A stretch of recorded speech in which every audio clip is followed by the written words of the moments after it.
Good, I guess, afternoon, everybody. It's November 6th, 2025. I'm here at not the lobby, but the ballroom foyer at the Waldorf Astoria in Las Vegas, Nevada, a day after the end of the ISACM 10th annual, ninth annual, 11th annual, it's a big controversy here, as was discussed a couple times, meeting of what is a clinical international MEG society. And this was the first meeting I had ever attended of the society. And even though there's not an MEG system here in Las Vegas, it is where the American contingency tends to have held it in the past. There's rumors that the next one in 6 years could move to San Diego, thanks to the UCSC group. But in any case, 85, maybe 90 people attended. I'm trying something different. I guess I should have started out the outset. Some of you know that I spent about maybe made 10, 12 weekly or bi-weekly or monthly attempts at a neuroimaging newsletter about, it stopped after multiple attempts well over a year ago. It probably went from approximately 3 or 4 weeks after the American Academy of the Magnetoencephalography Society, and I'm sure I'm getting that wrong, ACMEGS. I like to call it ACMEGS, but my good compadre Gordon Haid told me that's not how you're supposed to say it. And he knows everything, so I try to listen to what he tells me to say. But in any case, I started making those written newsletters, and I'm a much better writer than I am a speaker, or especially in terms of being photogenic, which I am definitely not. But I thought, since I know I'm never going to write something up about this, I'd make we're already at 2 minutes. So anyone who knows me knows I could probably talk for hours and hours and hours. I'm going to try to make this less than another 3 minutes. And I'm not going to edit it because I don't have time. I got to head out to San Diego in about an hour or two, mainly I'll just let you all understand why, because maybe you actually care. My PhD advisor, the eminent Robert Dines, who was not only a huge influence at Bell Labs for a couple of decades, but then came to UCSD, and I happened to be the first graduate student he ever hired, although definitely not the first to finish, definitely not even the first to start. But he came to UCSD along with a bunch of other people in the early 90s, and very quickly rose up the ranks of administration from just garden variety, awesome physicist, to department chair, to assistant vice chancellor, to chancellor of UCSD, and then eventually University of California president. Unfortunately, he had some he had a medical issue earlier this year that we thought had been resolved, but he ended up passing away from it somewhat suddenly. A few months ago, there was a big event for him in August, and we are now doing a more private event this weekend for him, his graduate students and postdocs.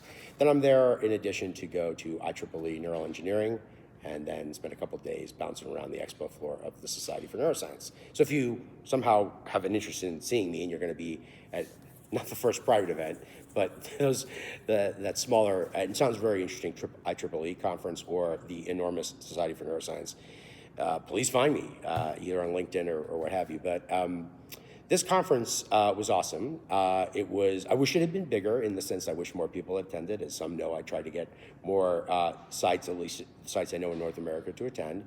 This is a clinical meeting. We did get a lot of interesting people to come, and a number of awesome companies to sponsor. Again, I didn't do anything. I'm just a member of the society. But I actually was here as an independent consultant, where Mag4Health did their first exhibition booth anywhere in North America, so that was pretty exciting. But along with them, going in order, as I recall, around that Waldorf C ballroom, we had Mag4Health, Compumedics, Vacuum Schmelze, Fieldline, another OPM company. And then on the other side, we had industry leader Megan, the primary company still doing squid-based MEG. And then next to them, BISA, who has entered into continuing developing partnerships with them to help build out an ecosystem. That was one of the really interesting things that was announced at this meeting. And then next to them was Circa, who is the third OPM company, and they are also making special magnetically shielded rooms, as are different but somewhat similar to what Vacuum Schmelze has been making for years. I'm already at 5 minutes, so I got to finish this up. I'm tired, so I guarantee you I'm not going to take over any news person's or weather person's job. I'm sure I'm barely even looking at the camera. I'm so tired. I'm actually looking mostly at the awesome little tram that goes from the hotel I stayed at, Vdara, to Aria, to Park MGM, just across the way. Anyway, and there were a couple other companies that sponsored but didn't have a booth.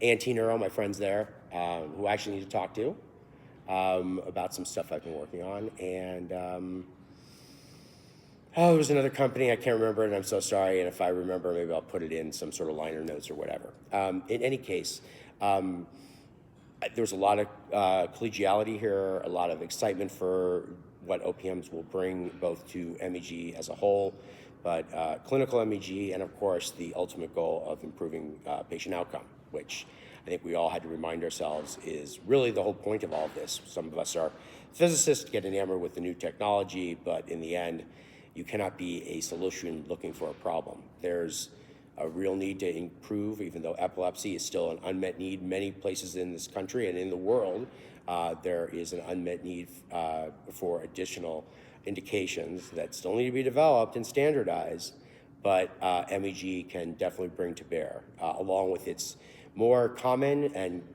more triaged version of clinical neurophysiology in venerable EEG. And of course, many people here worrying about how we're going to interact with EEG, get more people who do EEG to do MEG when appropriate. So trying to think of anything else that really stood out to me. We had a couple keynotes. All the talks were fantastic. Andy Papanicolaou was honored with a Lifetime Award. He really helped found, along with a number of other people, the society. And he was given an award. And of course, he is a favorite customer, so to speak, of my former company, 4D Neuroimaging. But he gave a beautiful speech about the history of MEG. But we also had a couple other keynotes, one from Sylvain Baillet, who was, hopefully I'm pronouncing his name correctly, now relocated within Montreal to the Children's University Hospital. I'm sure in French it's in a different order. I think it's CHU, but in English maybe it's Children's University Hospital in Montreal, formerly at McGill, and probably still has some connection there. And he spoke very eloquently about some interesting work he's been doing in terms of, I'll call it for the masses here, brain fingerprinting. It was pretty interesting. I will be honest, I didn't follow all of it, mainly because I'm probably a bit sleep deprived, and also because my background is more in, at least from a scientific perspective, hardware, systems engineering, and the intricacies of actually building systems. So I was a little bit more in tune, and it has nothing to do with the fact that she also tended to use a Mag4Health system as her benchmark, explaining the clinical use of OPMs. This is Carolyn Witten, who I found out recently is a graduate student of Gary Green's, who of course I knew very well, again, from his time working with us at 4D Neuroimaging. She gave a fantastic talk about her experience with the Mag4Health system and the need for really clean, magnetically shielded rooms. And there's just a tremendous amount of promise. Of course, many people are not only looking at these kinds of wearable-ish, I don't think you actually want to wear them per se, but it is something that's very flexible, very close to the scalp, sensor technology, also obviously at room temperature.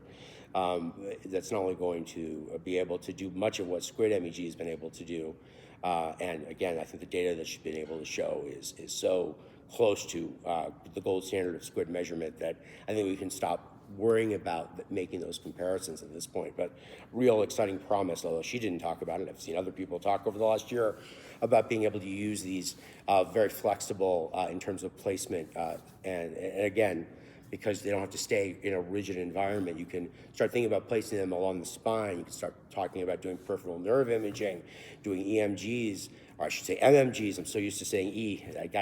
I work for my own company, which is a company of one, called EM Neuroimaging, the E being electrical, the M being magnetic. Obviously, most of my career doing this was in magnetic. I did spend a couple of years doing the E part. I did design my own EEG system that 4D Neuroimaging used for quite some time. I'm not sure I'm particularly proud of it, but it was pure analog, so it worked with our current architecture at the time. So I continued sort of as a physicist, systems engineer, regulatory, product manager guy, worked for 4D Neuroimaging for about a decade, did a couple of years in various EEG projects, left that for education technology for about a decade, got some real perspective on how other businesses are run, and in particular the importance of interoperability, which I think people may not have said that exact word, but I think that was a common thread in this conference as well. Of course, there were many interesting posters. Sadly, I barely got a chance to look at them. There were, I'm sure, a lot of great sidebar conversations, some I participated in, some I did not, that I'm sure are going to continue to accelerate progress in this field. So if you're interested in improving patient outcomes, particularly in neurology and radiology, stay tuned to MEG. It's about to go through a big inflection point and hopefully a large amount of growth. So with that, at 11 minutes, if you've watched all the way to the end, you know, my mom will probably send you a plate of cookies because I don't think I'll have a compelling speaker, especially when I don't have an audience. But this venue was great. It's very expensive, but it's very nice. They had some great food. So again, I want to give a big shout out to all the people, especially the people who are the outgoing executive lead committee people. Tim Roberts is sort of the patron saint. He's now back on the executive committee, but really his colleagues, excuse me, I'll call him William Gates, except even most people call him Bill Gates, not to be confused with that other Bill Gates who doesn't really do a lot of MEG work, but a lot of it you might have heard about, that Microsoft guy. So different Bill Gates, much nicer.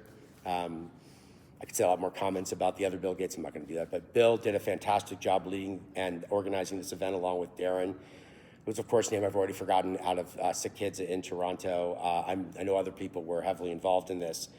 They just did a fantastic job. And I really hope the next conference that is in Erlangen, and Stefan Ramp, who, again, happens to have the very last 4D neuroimaging MEG system ever built. It's a miracle that he's got it. It's a miracle that he still has any hair, although he has joked multiple times that his hair color changed in that process of getting our last system after our company had gone bankrupt. But he is the new president and will be hosting the next conference in 2 years. I hope that conference will be quite a bit bigger because I'm hoping this field will be quite a bit bigger. So at almost 13 minutes, again, thank you. I could have probably gotten this down to 2 minutes if I rehearsed it or practiced it or just stopped making random comments, but thank you for listening. I hope you found this informative. I'm not promising to ever do this again, but let's see if people enjoy it. Have a good day, everybody.